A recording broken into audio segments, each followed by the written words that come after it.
Assalamualaikum warahmatullahi wabarakatuh. Alhamdulillah, salatu wassalamu ala rasulillah, ma ba'du. Mahasiswa sekalian, puji syukur kita panjatkan kehadirat Allah Subhanahu wa Ta'ala.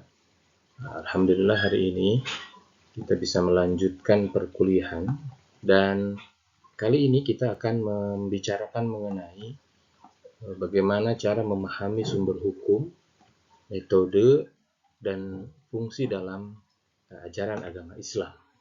Ini lanjutan dari materi yang sebelumnya kita bahas terkait dengan Islam sebagai sumber ajaran, Islam sebagai sumber pemahaman, dan Islam sebagai sumber pengamalan.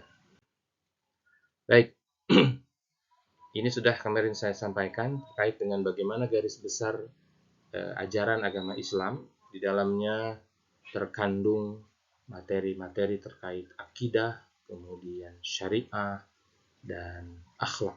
Di dalam akidah kita paham dengan ada 6 rukun iman, kemudian di dalam syariah ada terbagi 3, ada yang ibadah yang khas yang terkandung dalam rukun Islam, kemudian muamalah dalam arti luas, di sana terdapat al-qanunul am atau hukum pidana, jinayah, negara, dan kemiliteran. Kemudian muamalah dalam agak luas lagi, di situ ada al-qanunul khas, yaitu hukum perdata terkait dengan masalah perekonomian, perbankan, begitu ya, munakahah, bab waris, dan lain sebagainya. Dan yang paling banyak di dalam Islam dan yang paling penting terkait dengan akhlak dan adab. Bagaimana Rasul dulu mengatakan innama bu'itsu liutammima makarimul akhlak. Sungguhnya aku ini diutus untuk menyempurnakan akhlak. Baik. Kita masuk ke yang pertama, Islam sebagai sumber ajaran. Kita telah pahami bahwa di dalam Islam, sumber ajaran itu terdapat 2. Pertama, sumber ajaran yang disepakati dan sumber ajaran yang tidak disepakati. Artinya beberapa para ulama dalam ilmu mengambil salah satu dari metodologi. Sumber hukum yang disepakati adalah Al-Quran, Al-Hadis, dan ijtihad. Ini berdasarkan pada hadis Rasulullah SAW ketika Rasul melepas Mu'adz bin Jabal untuk menjadi pimpinan di negeri Yaman. Rasul mengatakan, "Wahai Mu'adz, aku kirim kau ke Yaman, apa yang engkau pegang ketika nanti ada masalah di negara Yaman." Kemudian Mu'adz mengatakan, "Aku akan menghukumi dengan Al-Quran." Fa'in lam tajid, kata Rasul, bagaimana kalau nggak ada? Maka aku akan hukumi dengan sunnah Rasulullah SAW. Kemudian apabila tidak ada, maka kemudian Mu'adz mengatakan, "Ijtahidu bi ra'yi." Aku akan berijtihad menggunakan akal pikiran. Dari hadis itulah kemudian disepakati sumber hukum ada 3. Kemudian sumber hukum yang tidak disepakati karena Al-Quran, hadis, dan lainnya itu bersifat global dan lain sebagainya. Dalam ijtihad itu terdapat metodologi. Nah, inilah kemudian sumber hukum yang tidak disepakati. Ada qiyas, istihsan, istishab, marsalah mursalah, uruf, dan lain sebagainya. Nanti kita bahas lebih lanjut. Baik, yang pertama kita kaji Al-Quran. Seperti apa globalnya Al-Quran, karena memang sangat panjang gitu dan cukup luas terkait dengan Al-Quran ini. Pertama, kita ambil definisi dulu. Al-Quran adalah kalamullah yang diturunkan kepada Rasulullah SAW melalui malaikat Jibril secara mutawatir atau berturut-turut. Kita ambil kata kuncinya. Pertama, Al-Quran itu adalah kalam Allah Subhanahu wa Ta'ala, bukan buatan manusia. Kemudian yang kedua, diturunkan kepada Rasulullah Muhammad SAW sebagai sebuah mukjizat dan keistimewaan. Kenapa demikian? Karena memang di zaman itu keistimewaan masyarakat adalah bersyair dan berbahasa. Seperti misalkan di zaman Nabi Isa. Nabi Isa itu masyarakatnya mengagungkan ilmu kedokteran. Maka Allah turunkan seorang nabi yang memiliki mukjizat yang berhubungan dengan itu. Makanya kemampuan Nabi Isa itu adalah mengobati. Diusap dengan tangannya sembuh. Bahkan sekali dengan izin Allah pernah mengusap orang mati kemudian hidup kembali. Nah, ini kemudian mengusap tangan itu dalam bahasa Arab disebut masaha, sehingga dijuluki sebagai Al-Masih, Isa Al-Masih. Nah, ini Rasul ya, diturunkan oleh melalui perantaraan malaikat Jibril dan secara berangsur-angsur berdasarkan kejadian-kejadian yang ada di masyarakat pada saat itu. Nanti ada hikmah, kata para ulama, di antara hikmah berangsur-angsur itu maka semua hukum Al-Quran itu yang turun selama 23 tahunan itu sejarahnya akan berulang ya. Para ulama mengatakan begitu, sejarahnya akan berulang dan menghukumi setiap kejadian di zaman itu. Jadi kalau dulu ada Fir'aun, hari ini juga ada orang yang bersifat seperti Fir'aun, kira-kira begitu. Kalau dulu ada Abu Jahal, maka hari ini juga akan ada orang yang bersifat seperti Abu Jahal. Kalau dulu ada orang munafik namanya Abdullah bin Ubay bin Salul, sekarang juga seperti itu. Baik, selanjutnya, apa fungsi Al-Quran bagi Nabi? Ada 3 paling tidak. Yang pertama, sebagai wahyu, tuntunan yang diturunkan. Mana ciri dari kenabian itu adalah dia harus menerima wahyu.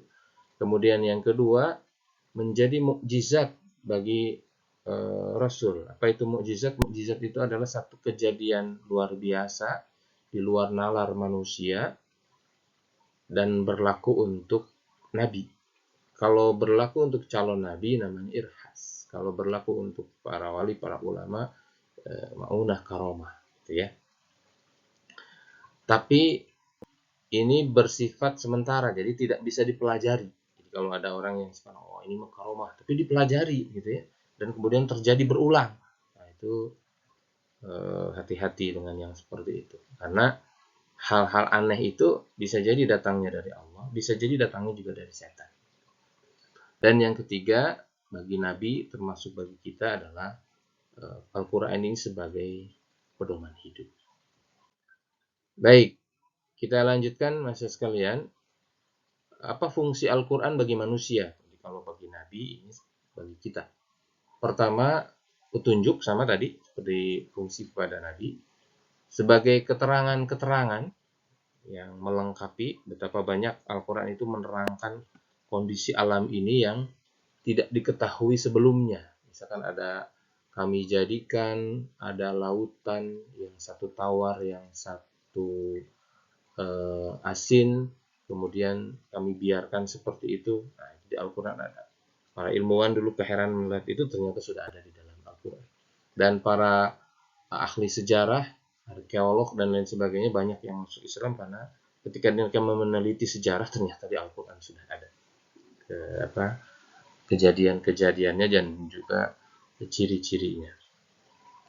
Kemudian pemisah, artinya membimbing manusia agar bisa memisahkan mana yang baik, mana yang buruk, mana yang harus dilakukan, mana yang harus ditinggalkan, dan lain sebagainya. Kemudian yang keempat adalah rahmat dan hidayah bagi alam semesta, karena dengan Al-Quran ini kemudian tuntunan hidup manusia menjadi terarah. Kemudian yang kelima sudah tadi sebagai mukjizat kenabian bagi Rasulullah SAW, karena seorang nabi itu harus mendapatkan wahyu. Kemudian yang keenam, semua yang ada di dalam Al-Quran itu pengajaran dari Allah Subhanahu wa taala, sehingga agama Islam itu disebut sebagai agama samawi, agama yang turun dari Allah Subhanahu wa taala.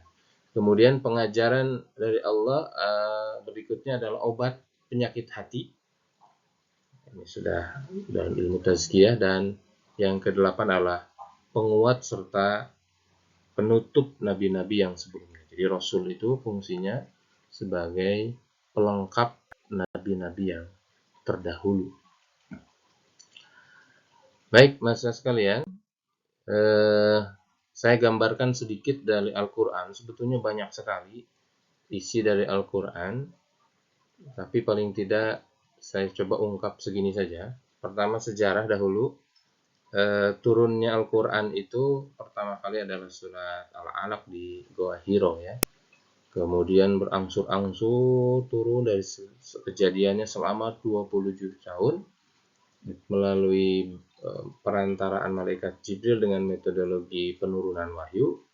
Nanti ada yang macam-macam lah ya dirasakan oleh Rasul. Dan ketika setiap kali turun itu malaikat Jibril menyampaikan dengan posisinya. Misalkan ini surat ini di ayat ini letakkan setelah surat ini ayat ini. Jadi itu namanya tauqifik. Jadi karena turunnya berangsur, kita mungkin bertanya, kok turunnya berangsur, beda-beda, tapi sekarang urutannya dari mulai Al-Quran sampai surat An-Nas. Nah itu sebetulnya urutan itu memang sudah disampaikan oleh malaikat Jibril beserta urutannya. Nah ketika turun, itu dihafal oleh seluruh para sahabat. Hanya 1-2 orang saja yang mencatatnya ke alat-alat atau benda-benda yang ada pada saat itu. Tulang, kulit binatang, pelepah kurma, dan lain sebagainya. Karena kebiasaan bangsa Arab pada saat itu menghafal, bukan membaca dan menulis. Jadi kalau kita pernah mendengar bahwa Rasul itu ammi, itu bukan berarti bodoh. Ya, disebut ammi itu tidak bisa baca, tidak bisa tulis, karena memang di zaman itu tren masyarakatnya menghafal. Nah, itu kekuatan orang Arab gitu ya. Dan itu pun jadi kelemahan sebetulnya, karena biasanya yang kuat hafalannya biasanya pendendam. Setelah itu kemudian berkembang dan Rasul melarang mencatat hadis kecuali Quran saja. Setelah Rasul wafat, kemudian terjadi peperangan yang mengaku Nabi itu, kemudian ada 70 orang sahabat yang hafal Quran meninggal, kemudian Umar menyarankan untuk dibukukan, dikumpulkanlah seluruh tulisan-tulisan dan para hafalan hafid yang ada, kemudian dibuatkan satu buku ya. Dan kejadian pada saat itu dibuanglah kalimat-kalimat yang berbahasa non Quraisy. Jadi ceritanya dahulu itu Al-Quran turun dengan bahasa Arab Quraisy. Hanya memang Rasul menyampaikan kepada berbeda-beda suku, dan kemudian ada bahasa yang dirobah dengan bahasa non Quraisy. Ini pertanda bahwa yang penting itu bukan kalimatnya, tapi isinya. Jadi misalkan begini, di bahasa Sunda itu, di Kuningan itu ada Madang. Orang Sunda tidak mengenal bahasa Madang. Kita mengenalnya tuang. Gitu ya. Nah itu dua bahasa yang artinya yang bentuknya berbeda tapi artinya sama. Sama di bahasa Quraisy juga, misalkan kita kenal di surat Yasin illa sayhatan wahidah. Orang Bani Tamim tuh nggak kenal sayhah itu apa. Di Bani Tamim nyebutnya zak ya. Maka Rasul mengatakan illa zakiyatan wahidah. Sehingga Bani Tamim paham, tapi kemudian ketika dikumpulkan tadi tulisannya, tidak boleh lagi yang berbahasa lain selain bahasa Quraisy. Setelah itu berkembang, muncullah zaman Umar bin Khattab. Nah, ketika zaman Umar bin Khattab menyebarlah Islam kepada seluruh penjuru dunia, sehingga diperlukan adanya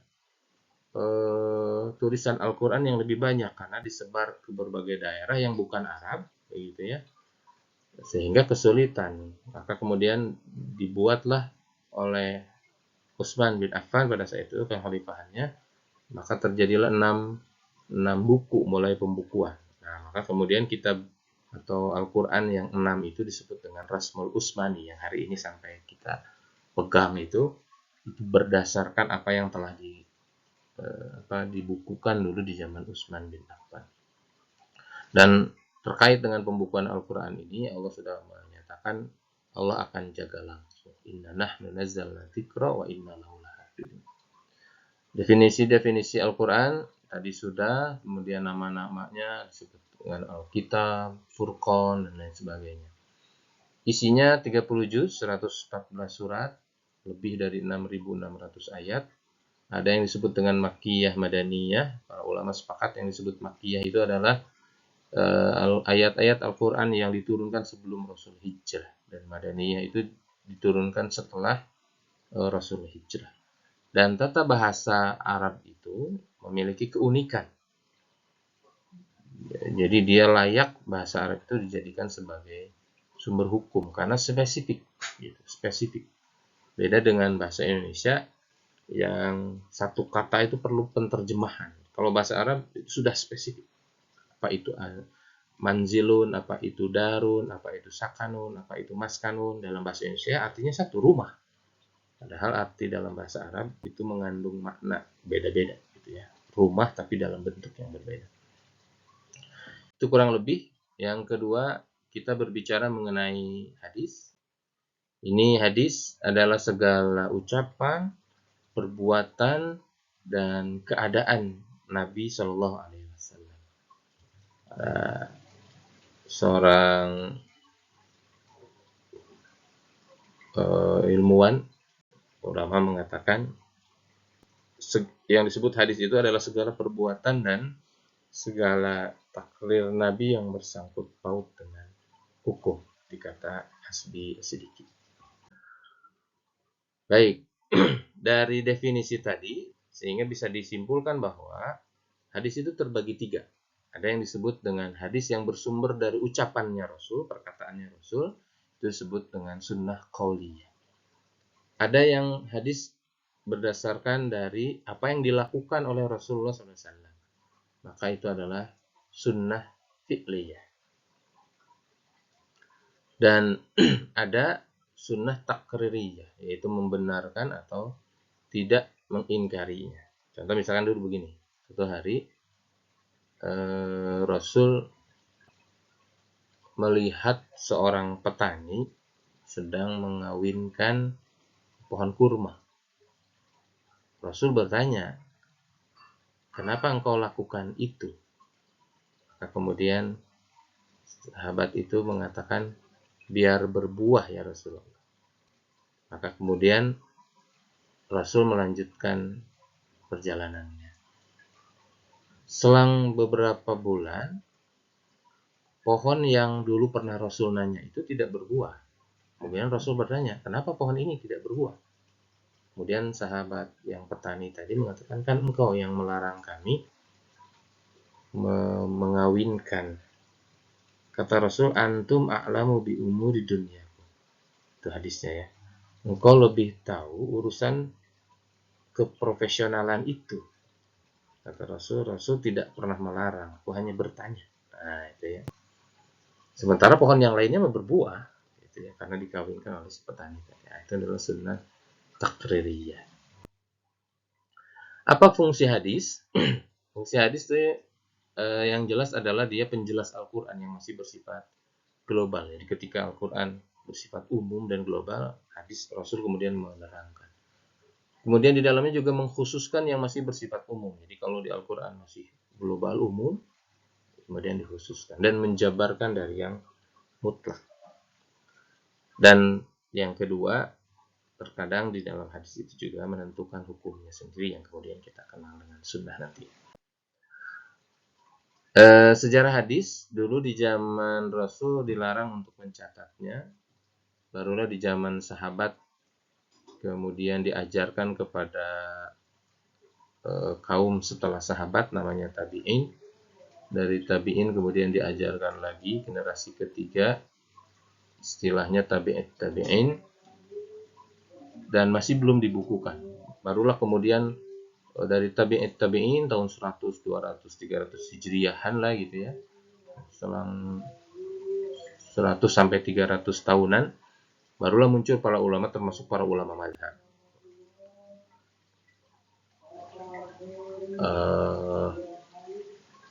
Imam Malik, Imam Syafi'i, Imam Ahmad, dan lain sebagainya.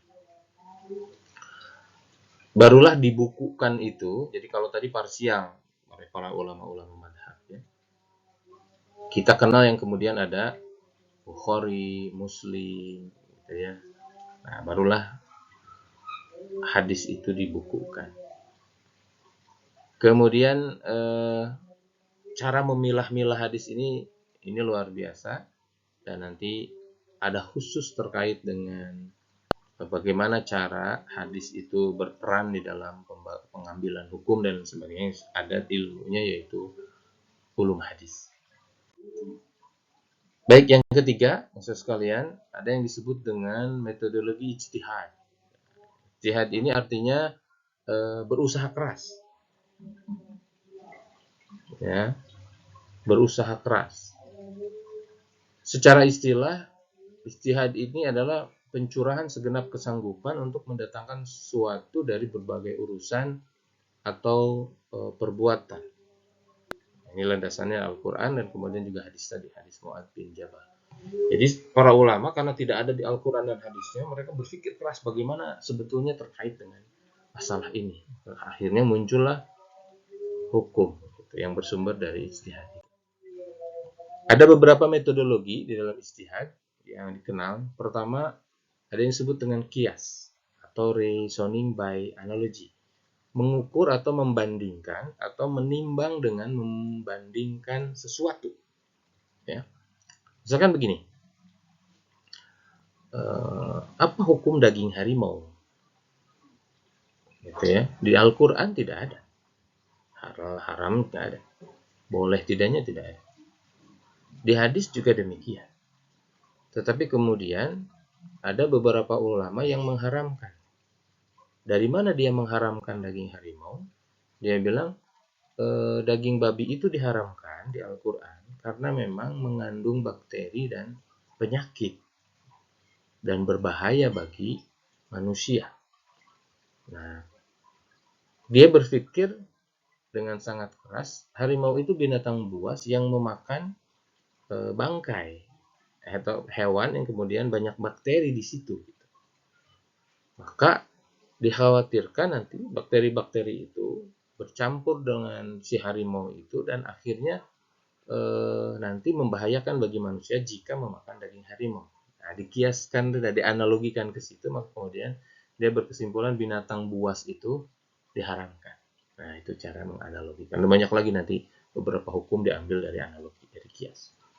Kemudian yang kedua adalah ijma atau konsensus. Ini menghimpun atau mengumpulkan, menyusun dan mengatur satu hal dan ditetapkan, diputuskan oleh beberapa tokoh agama. Di Indonesia, misalkan ada kompilasi hukum Islam. Misalkan menikah. Menikah asal ada syarat rukunnya, laki, perempuan, wali, saksi. Secara hukum sudah selesai. Tetapi di Indonesia disepakati oleh para ulama dari berbagai organisasi, kemudian terjadilah yang disebut dengan kompilasi hukum Islam. Maka harus tercatat di Kementerian Agama. Misalkan gitu ya. Itu ijma konsensus. Misalkan lagi, kapan penentuan Idul Fitri dan Idul Adha? Disepakati para ulama ngumpul, diskusi, setelah mengambil data dari hisab dan melihat bulan, maka kemudian disepakati, diputuskan. Nah, itu namanya ijma atau konsensus. Yang ketiga ada yang disebut dengan istihsan, menganggap baik suatu barang atau menyukai barang itu didasari atas dasar kepentingan umum dan atau kepentingan keadilan. Misalkan ada dua yang dihukumi, kemudian dilihat, ditimbang, gitu ya, mana nih yang lebih maslahat untuk kepentingan umum. Ini babnya ketika tidak bertentangan ya, jelas dengan Quran dan hadis yang sudah jelas. Itu istihsan. Di banyak contohnya. Kemudian al-masalah mursalah itu keputusan yang berdasarkan guna atau manfaat sesuai dengan hukum syara. Menolak mafsadat dan mengambil manfaat dari satu peristiwa. Jadi termasuk beberapa hukum meninggalkan kemaslahatan yang sedikit untuk mengambil manfaat yang lebih besar dan meninggalkan kemadharatan. Itu satu prinsip dalam metodologi marsalat mursal. Kemudian ada al-istidlal, meminta petunjuk atau mencari dalil-dalil, dicobakan dengan dalil-dalil yang lainnya. Kemudian al-uruf, uruf itu adalah kebiasaan, sesuatu yang sudah melembaga di masyarakat dengan syarat tidak bertentangan dengan Al-Quran dan hadis, bersifat umum, telah memasyarakat, tidak berlaku dalam ibadah mahdoh, dan tidak menimbulkan kemadharatan, dan tidak ada ketegasan dari pihak-pihak yang terkait. Jadi banyak kebiasaan-kebiasaan masyarakat yang kemudian melembaga dan seolah-olah menjadi hukum. Selama tidak bertentangan dengan Al-Quran dan hadis yang sudah jelas, maka ini tidak jadi masalah. Misalkan apa hukumnya menggunakan sarung, nah itu ya kan nggak ada Quran hadis yang menyatakan itu budaya di Indonesia. Selama itu budaya itu tidak bertentangan dan itu bagus, ya masalah. Kemudian istishab, mendekati dan menuntut kebersamaan. Suatu hukum itu diambil dalam rangka dibangunnya kebersamaan dan mendekati kepada hukum-hukum yang sudah ada. Termasuk, mohon maaf ini belum saya masukkan, adalah madhab sahabat. Jadi keputusan sahabat yang dibuat. Misalkan dulu ketika zamannya Umar, ketika sholat Jumat, pas sudah masuk waktunya ini orang belum pada kumpul. Kemudian Umar menyuruh, ya fulan adan, kamu dekat pasar sana. Adanlah dia, sehingga kemudian orang pasar baru ngeh, oh ini sudah sholat Jumat. Maka kemudian berkumpullah mereka. Kemudian setelah itu barulah khatib naik atas mimbar dan adan lagi. Nah, yang kemudian hari ini di beberapa masjid dan kebanyakan masjid di Jawa Barat adan 2 kali misalnya gitu ya.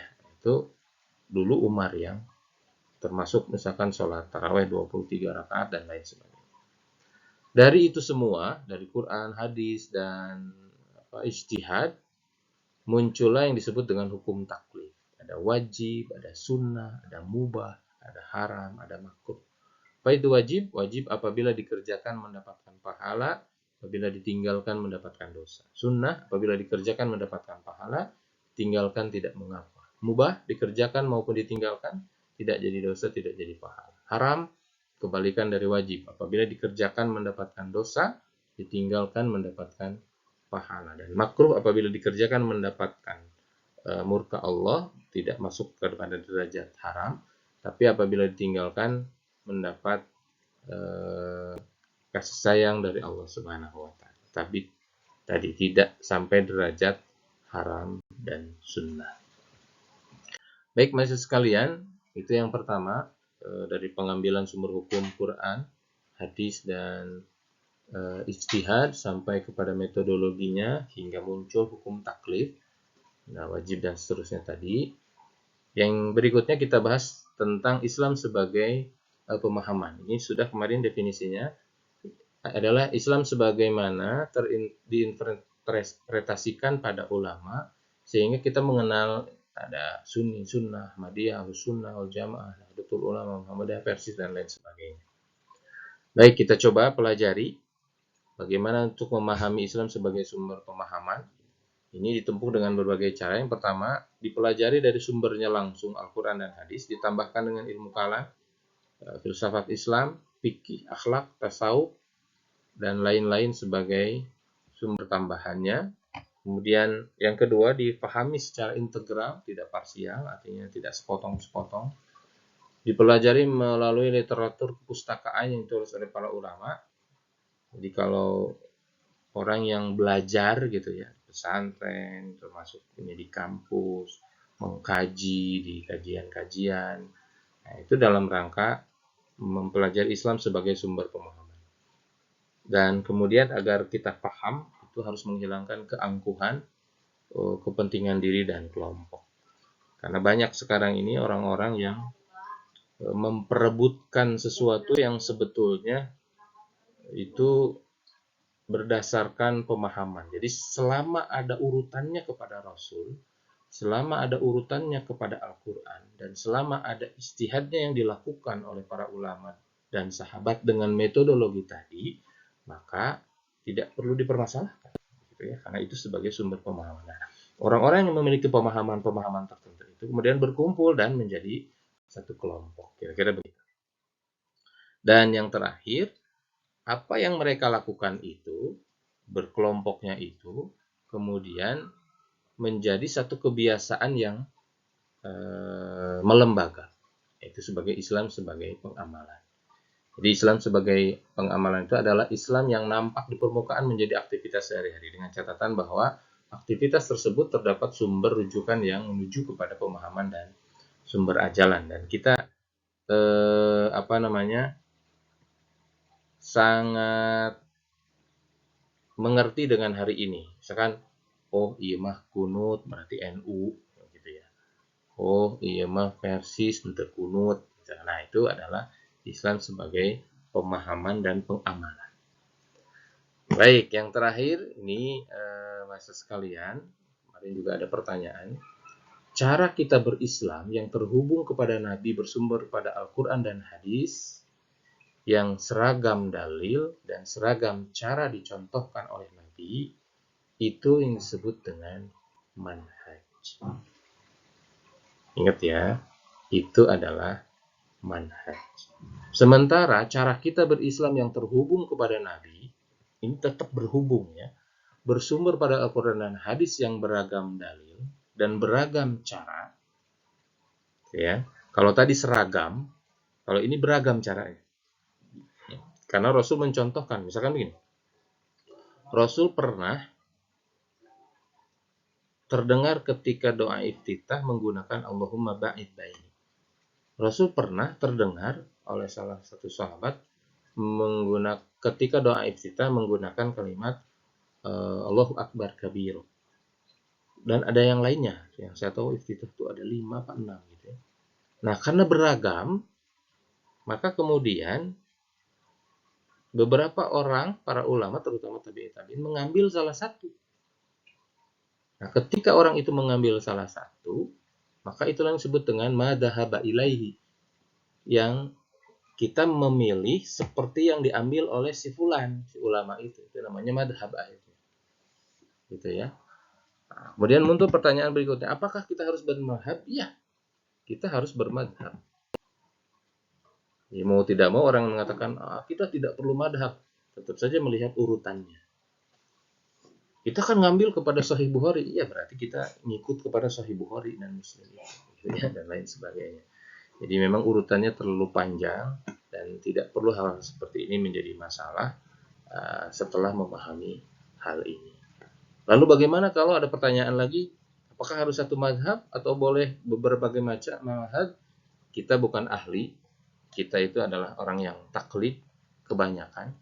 Kalau orang yang sudah memenuhi kriteria sebagai mujtahid, maka dia diperbolehkan untuk diurutannya tuh taklid, muta'allim, mujtahid. Kalau kita sudah menjadi mujtahid dengan kajian sesuai keilmuan dan kemampuan kita, maka dipersilakan. Saya memilih ini, saya memilih ini. Tapi untuk orang yang belum berkapasitas mujtahid, maka diharapkan kita mempelajari paling tidak menjadi muta'allim. Baik, sekalian, itu yang dapat saya sampaikan terkait dengan materi ini.